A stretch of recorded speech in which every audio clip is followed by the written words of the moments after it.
श्री सद्गुरुदेव नमः। श्री परमात्मने नमः। श्री रामचंद्राय नमः। आप श्री सद्गुरुदेव की सन्निधि में हैं। श्री गुरुदेव की सन्निधि में इसके तीसरे भाग से जो कुमुदिनी बेन पंजवाणी ने लिखा है, इसमें से अब सदाचार और सद आचरण के प्रकरण में और एक नया विषय जो गुरुदेव ने कहा है वह है ध्येय लक्ष्य जीवन यापन करना। कहा कि अपने पुत्र, पिता, माता, पत्नी आदि का दुख देखकर जैसा हृदय द्रवीभूत होता है, उसी तरह जो कोई अपरिचित दीन दुखी का दुख देखकर द्रवीभूत होवे और जितनी स्वजनों के दुख मिटाने की कोशिश हम करते हैं, इतनी ही अपरिचित व्यक्ति से स्वार्थ रहित होकर तत्परता से मदद करें, इसका नाम ही दया है। जहां तक शक्ति रहे सत्कर्म से विमुख नहीं होना। दान से धन नहीं घटता, पर दुरुपयोग से लक्ष्मी घृणा करती है। यहां एक गुरुदेव का पुराना कहा हुआ याद आता है कि पंखी पानी पीने से घटे ना सरिता नीर, धर्म किए धन ना घटे सहाय करे रघुवीर।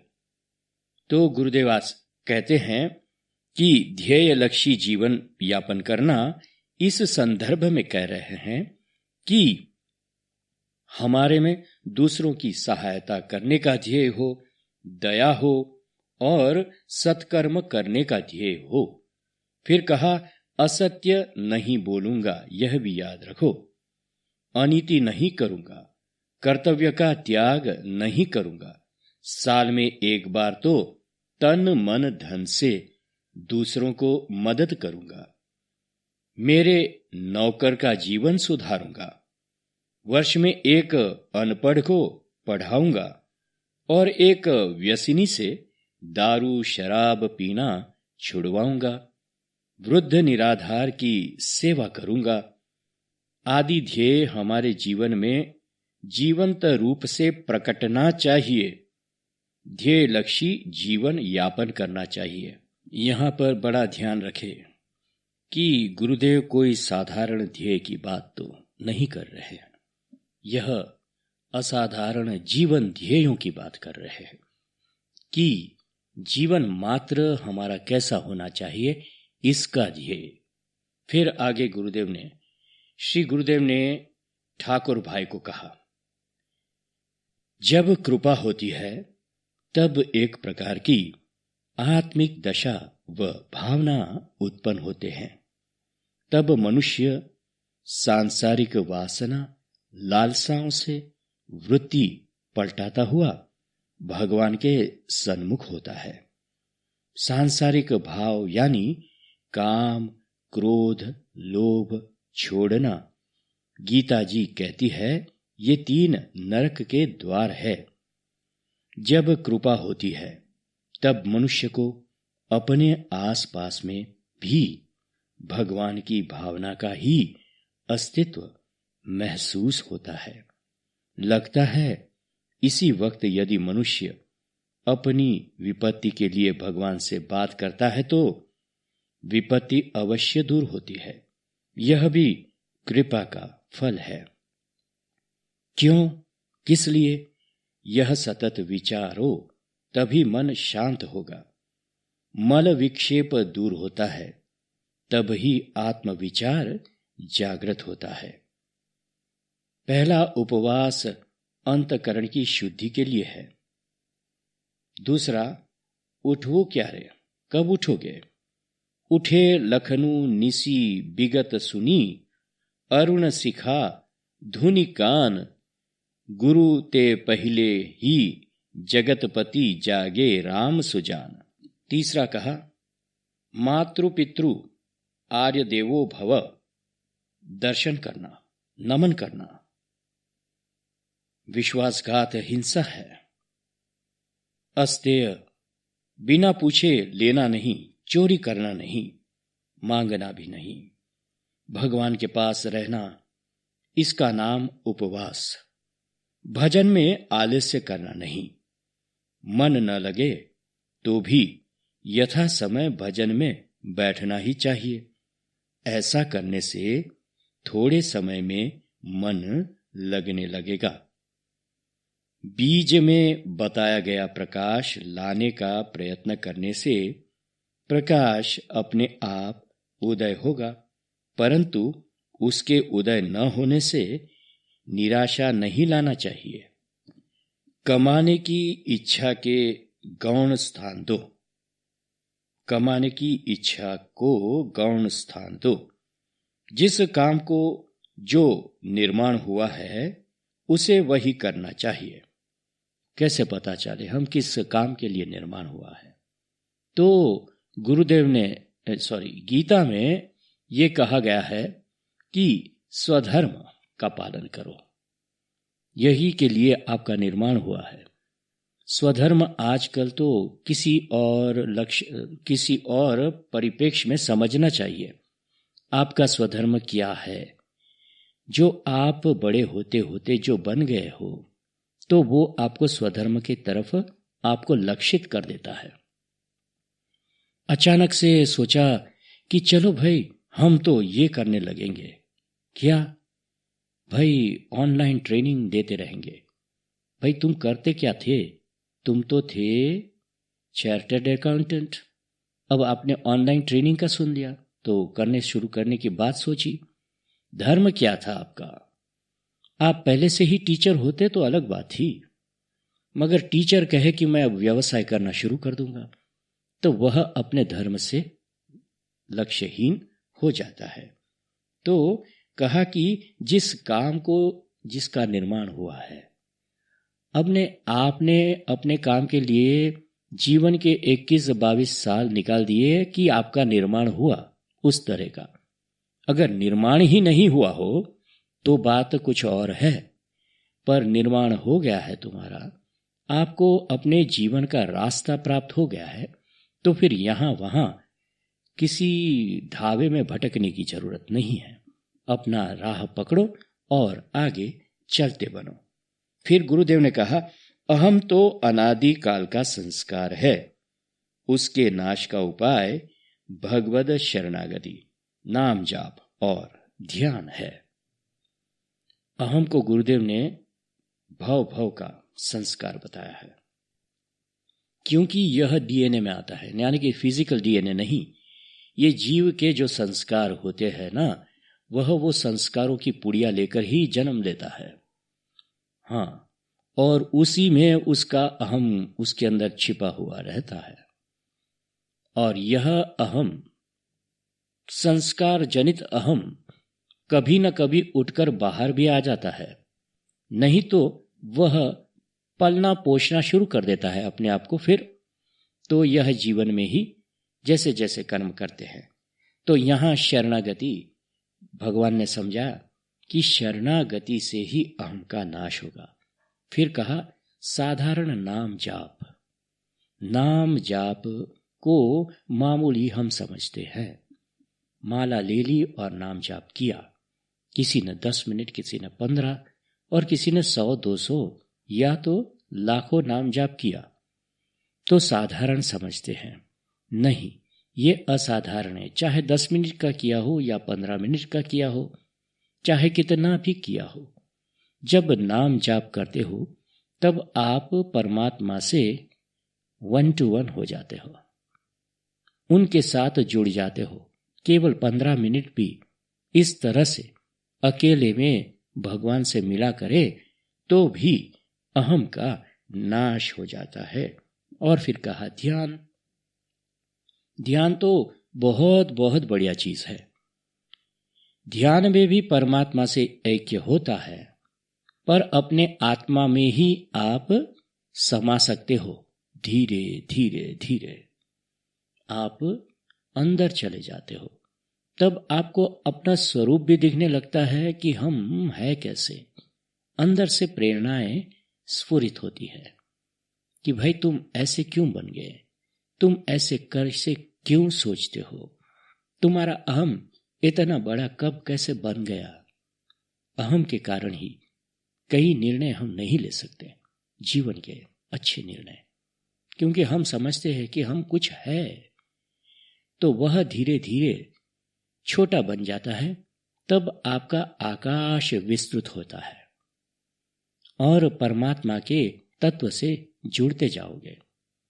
अब आगे वर्तेज में 30/8-56 को गुरुदेव ने कहा, श्री गुरुदेव ने कहा, अब से हर मंगलवार को बोलूंगा, मिलूंगा सूर्योदय से रात्रि पर्यंत। अन्य दिनों में श्री गुरुदेव लिख के देते थे, लिखकर बात कर लेते हैं। जो गुस्से न हो उसे गुस्सा मानना यह पहली भूल है, इसे पहले सुधारो। दूसरी बात, ठाकुर जी भाई को लिखा, जगत भगवान की लीला है, यह भगवान ने बनाया है, यह सत्य है। जगत हमारा है, हमने बनाया है, यह अहंकार ही जीवों का दोष है। यही अहंकार जीवों का दोष है कि जगत हमने बनाया, हमारे आसपास का जगत भी हमने बनाया, हमारे पुत्र पुत्री और यह सारा संसार हमने बनाया, यह अहंकार है।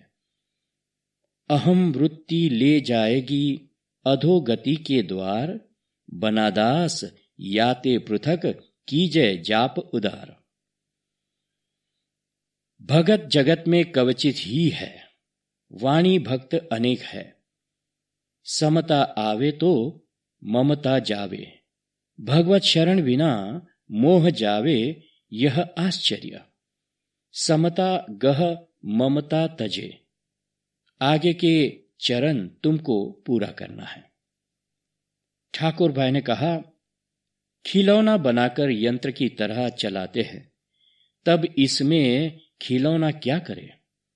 अनेक जीव दुख अनुभव कर रहे हैं, उसमें जगत के प्राणियों का, बेचारों का क्या दोष, क्या अपराध? अब वो राखना रमकड़ा सुना होगा आपने। तो ठाकुर भाई कहते हैं कि हमको तो भगवान ने खिलौना बनाकर भेज दिया है। तो गुरुदेव कहते हैं, जो करता हूं मैं यंत्रवत करता हूं, इसका ही त्याग हो।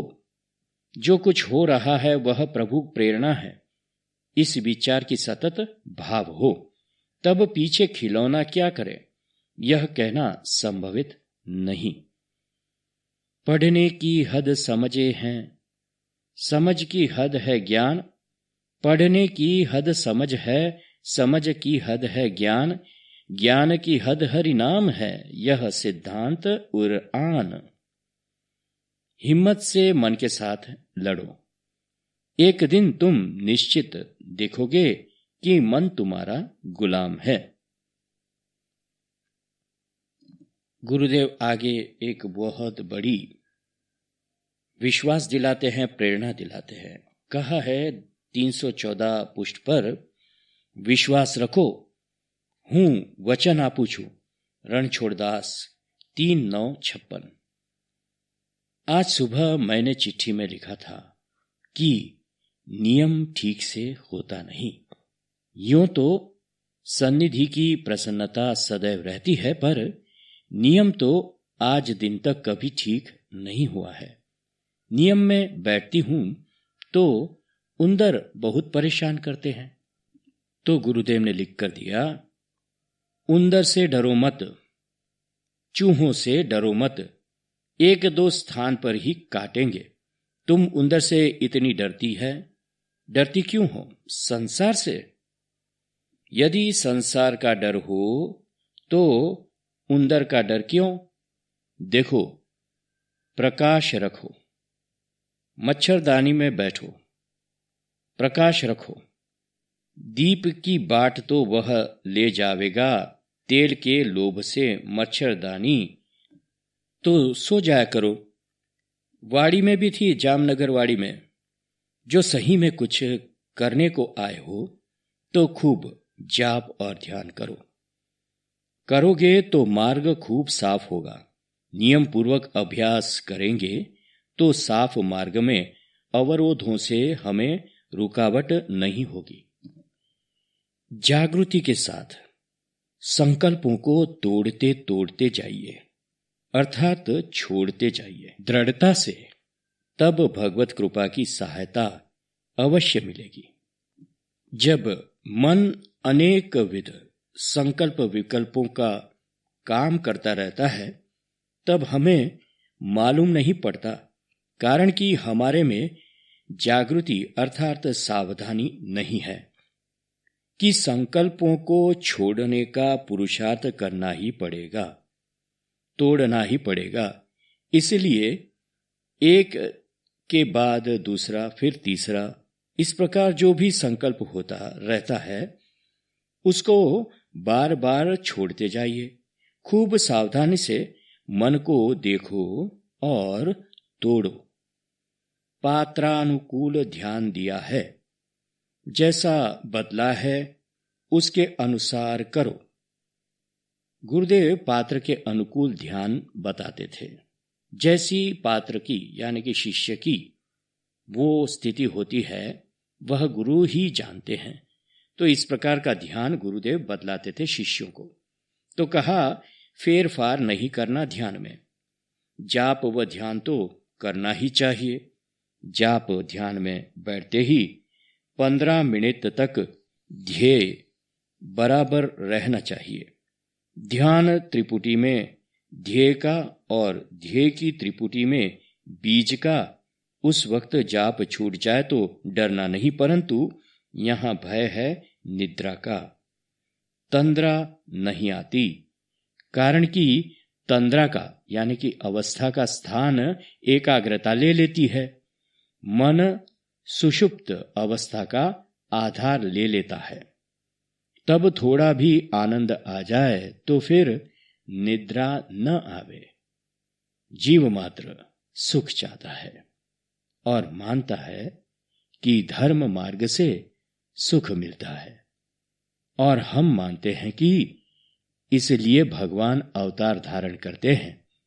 अवतार यानी अवतरण करना, अर्थात ऊपर से नीचे की ओर आना, अवतरण करना।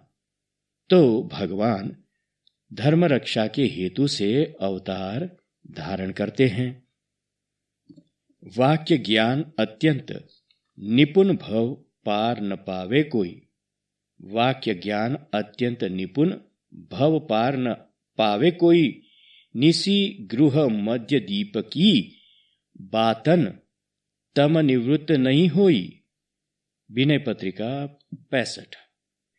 केशव कही न जाई का करिया, देखत तब रचना विचित्र हरि समुझी मन ही मन रहिए। विनय पत्रिका 53। लूट ही तस्कर तव धामा। विनय पत्रिका 67। बिगड़ी जन्म अनेक की सुधरत पल लगे न आधु। विनय पत्रिका 12। मनुष्य की जितनी स्थूल बुद्धि उतनी उसकी हिंसक वृत्ति। स्थूल बुद्धि वाली सूक्ष्म संवेदनों को समझ नहीं पाते हैं। स्थूल बुद्धि वाली सूक्ष्म संवेदनों को समझ नहीं पाते हैं, ग्रहण नहीं कर पाते हैं और अपने विरोधी है ऐसा जम जाता है। जब हम में आस्तिकता बराबर स्थायी रहती है, अर्थात प्रभु है ही, यह दृढ़ धारणा हमारे में सदैव प्राप्त होवे, तब समदम आ जाते हैं, समता और दमता आ जाती है। भजन में मशगूल हो जाओ तो यह सारी खींचतानी से मुक्त हो जाओ। भजन यानी कहा है ना पहले ही कि राममय बन जाना। मगन रहे नित भजन में, चलत न चाल कुचाल। नारायण सो जानिए ये लालन के लाल। लगन लगन सबही कहे, लगन कहावे सोए। नारायण जा लगन में, तन मन दीजे खोए। भगवान की लगन में तन और मन को खो देना, यही भजन।